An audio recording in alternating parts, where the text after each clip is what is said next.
Hello, welcome, and may the force be with you here at the Wheatsheaf Shopping Centre, where I've come to join DaleCon 2, celebrating all things science fiction with a galaxy of stars just inside.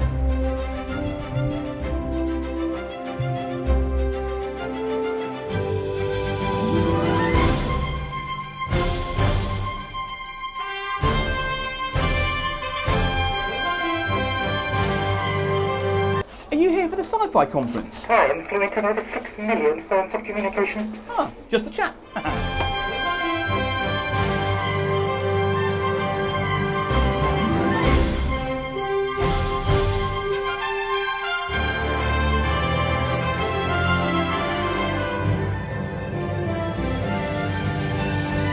Any more questions you want to ask? Oh, not now, Bumblebee.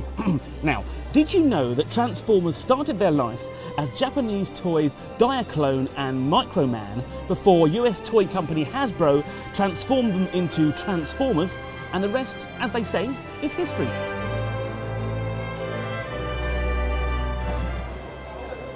DaleCon began last year, and it's somewhere people travel to from across the country to meet some of their favourite stars and to pick up a bargain.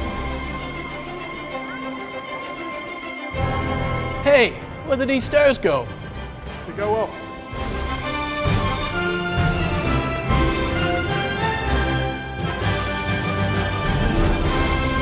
And of course, some people come because they like dressing up as their favourite characters. And as you can see, there's some very realistic costumes here too. Hang on a minute. Aren't you a little short to be a stormtrooper? All right, easy, easy.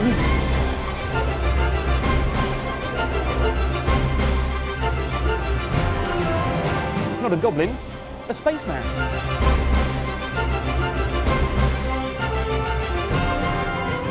Smoke me a kipper, I'll be back for breakfast.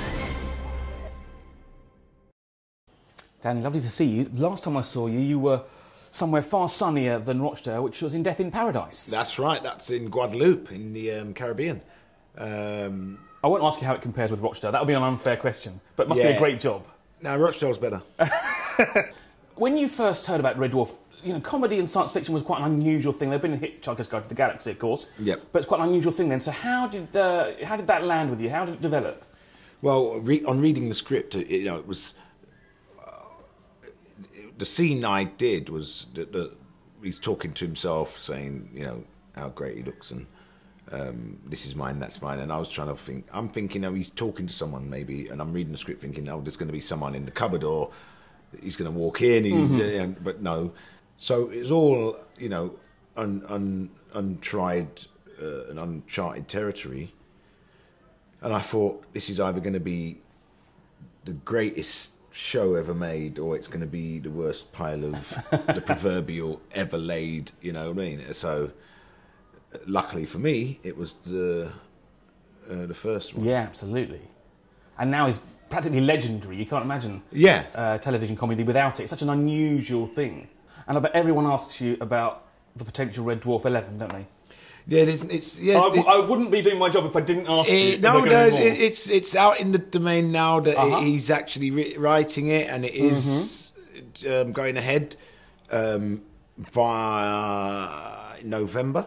It's confirmed for November now. Steve Coogan's company's producing it. Brilliant. Baby Cow, yeah. You know, I'm looking forward to doing that. And when should that be out on our screens, do you think?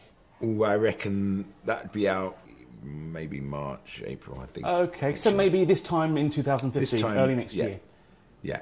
Well, as a sitcom, we usually film the show basically on one day. We have a Friday where we film the bits that we can't film in front of the audience, and then we pretty much film it the whole show on the Saturday. But, you know, going in, doing the sitcom part, you know, that is just, you know, no different to Rising Damp or Porridge. You couldn't get too far apart shows, but I know what you mean actually as far as production's concerned, yeah. Right. Once we get into the studio, it is no different than doing something like that. If you look at the bunk scenes in Red Dwarf, you'll see Porridge. Sure. Lister and Rimmer in the bunks, you know, it's Beckinsale and Barker in the bunk bed. I mean, that's when you... And, you know, rising damp. You see the four people stuck in a house.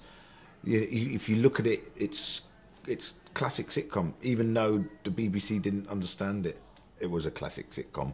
They couldn't see past the sofas and the French windows that weren't there. See, that was what was fooling them. That's why they turned it down, obviously. And 26 years later, someone's kicking themselves, thinking. Well, some of them have just got it now. You know, there's some exec now, sort of, you know, rocking in his chair in some old people's home now, going, "I should have signed that. I knew I should have signed it." And he'll be watching next year, kicking himself more. Exactly. On Red Dwarf 11. Danny, thank you very much indeed. No worries. Good to talk to you. Cheers. Cheers.